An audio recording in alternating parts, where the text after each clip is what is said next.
如果有发烧、疲倦，甚至是腹泻的症状，很多人可能会觉得自己是感冒或是得到了肠胃炎。但如果你常常有这些症状，那可能就要小心了。这可能不是感冒或者是肠胃炎没有完全好，而是一种更严重的疾病。今天就让我们一起来聊聊白血病吧。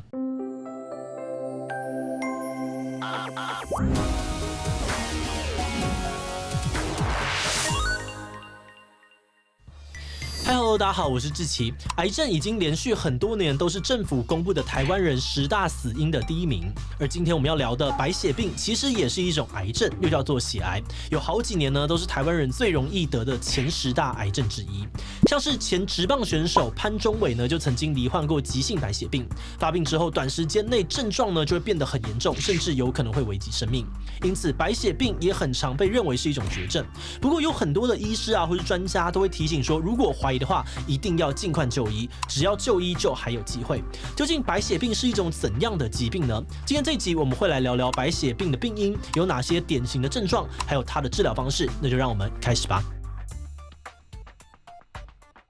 白血病是一种骨髓造血功能异常的疾病，而患者骨髓当中的这个造血细胞变成了异常增生的癌细胞，而这些异常的血球细胞呢，无法正常运作，会导致身体机能出问题。白血病可以根据发病病程变化的快慢分成急性还有慢性2大类，也可以再根据细胞的来源区分成骨髓性白血病以及淋巴性白血病2种。以台湾来说，最常见的是急性骨髓性白血病，而急性淋巴性白血病呢，则常发生在儿童身上的白血病。但虽然现代医学已经知道白血病是造血细胞不正常增生而造成的，但是造血细胞为什么会发生异常，目前还不清楚。现在只知道有些状况可能会提高白血病发生的几率，例如某些先天染色体的异常，像是唐氏症，又或者是长期暴露在辐射之中，长期接触高致癌性的物质，又或者是曾经接受过癌症的化疗，都会提高它的发生率。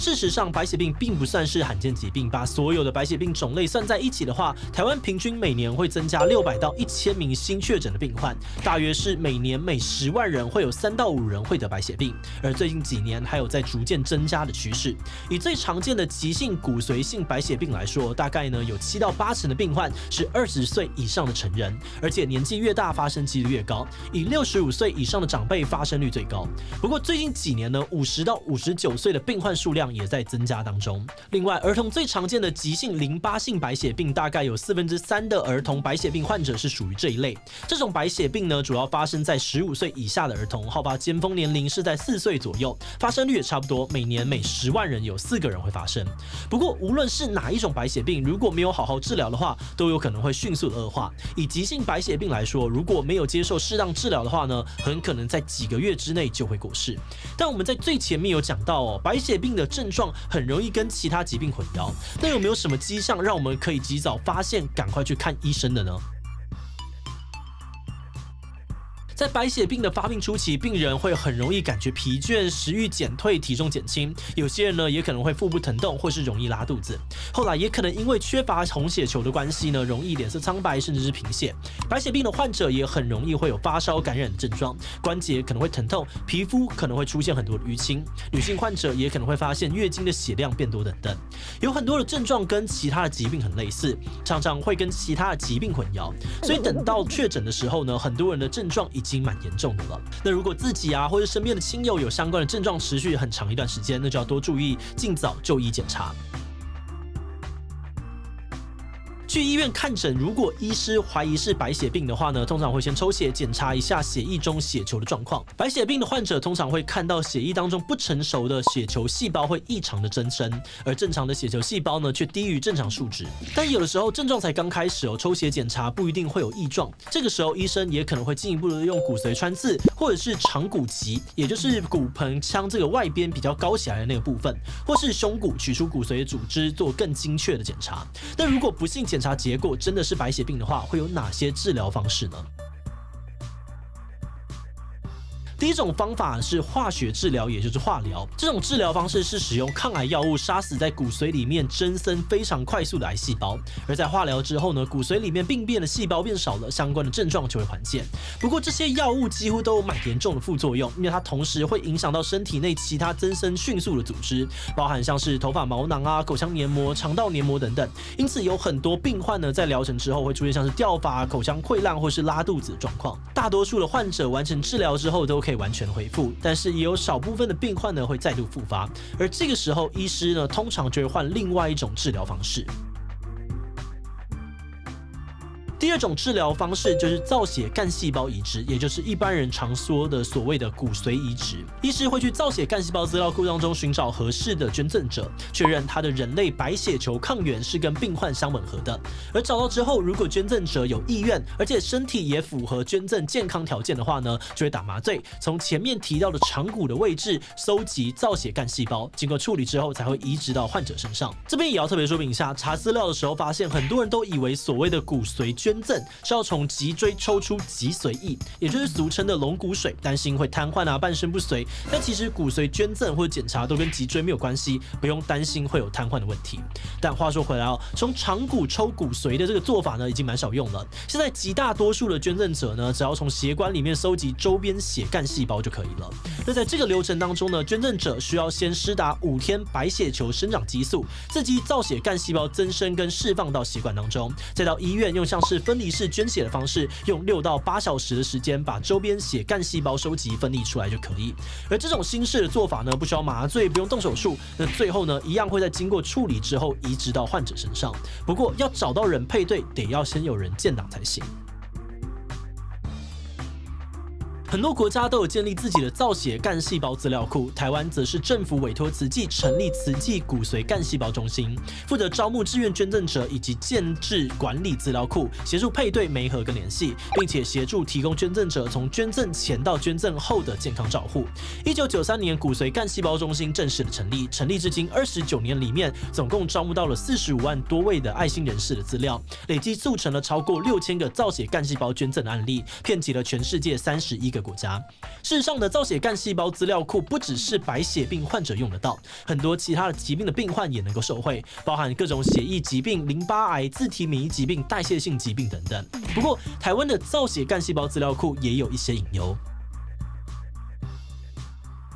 随着成立的时间越久，资料库中建档者的年龄也越来越年长，有将近一半的建档者已经超过40岁，而30岁以下的人数只有10% 左右。但是越年轻的捐赠者，其实他们的造血干细胞的活性是比较好的，也因此比较容易移植成功。目前慈济资料库规范呢，超过55岁就不能够捐赠造血干细胞给非亲属的病患，再加上年纪越大越常会因为健康问题的关系，所以不适合捐赠。所以呢，实际上面可以捐的人并不像账面上面那么多，这样很可能会让造血干细胞捐赠的成功率呢下降，甚至可能会让配对的难度越来越高。事实上，造血干细胞捐赠的流程分成了前后2段。前段是捐血建档，有意愿的捐赠者只要到慈济验血活动的现场，确认过身体状况，填写相关资料之后，抽取10cc 的血就可以让中心分析，并且完成建档。或者是到慈济骨髓干细胞中心网站呢去填写这个线上预约建档资料，就会有志工协助完全建档。那如果未来有配对成功，才会经历后面的阶段，也就是稍早呢提到过的收集周边血干细胞流程。因此，跟过去的造血干细胞捐赠相比捐赠流程简化了很多，恢复期也比以往更快。如果你的年龄落在18到45岁之间，在考量过自身的状况跟意愿之后，可以加入捐赠者的行列，一起让爱心随到随传。更多的详细资讯呢，可以点击资讯栏或者是置顶留言的连结查看。那如果不幸找不到适合的捐赠者，或是移植不成功，现在还有一种新的办法，就是细胞疗法。概念上呢，就像是把人体的免疫细胞装上导弹让他们可以精准的打击目标的癌细胞。这种疗法会把患者自己的免疫细胞抽出来做基因修饰之后，让它具有辨识及攻击体内癌细胞的能力，再让免疫细胞数量变多之后，重新打回体内让它运作。不过它也有一些缺点因为这是一个很新的技术，处理复杂也相当昂贵，长期的成效如何还需要持续的追踪才能够确定。研究完这个主题之后，我们才发现，原来白血病并不算是一种非常稀有的疾病。当遇上这个疾病的时候，病人自己跟家人的人生都会遭遇到巨大的转折，不论是身体、心灵还是金钱上面的消耗，都是很大的冲击。不过跟几十年前比起来，白血病已经不是一种绝症了。不只有最新的细胞疗法，还有很多病友寄托生存希望的造血干细胞捐赠等等。现在的造血干细胞捐赠技术用类似捐血的形式捐赠，虽然不像一般捐血那么简单，但是已经比过去的捐赠方式时间缩短了很多，恢复期也短了不少。我们觉得在身体的状况跟时间允许的情况之下，或许可以考虑看看加入志愿捐赠造血干细胞的配对行列，因为面对这种还不确定真正病因的疾病，我们不知道哪天会帮到别人。但无论你对造血干细胞捐赠或是对白血病有什么样子的想法，最重要的是我们想要透过这支影片让更多人可以认识白血病，希望越来越多人了解这些资讯之后，可以减少对于未知疾病的不安以及彷徨。好的，那今天的影片的最后呢，想问大家你自己或身边有经历过白血病或是造血干细胞捐赠的亲友吗？欢迎大家一起留言分享你的故事。最后，如果你喜欢今天的影片，欢迎分享出去，让更多人知道白血病已经不是绝症了。此外呢，也可以点击这个地方看看酸碱体质的讨论，还有更多的健康迷思大破解影片。那么今天的这集77就到这边告一段落，我们就明晚再见喽。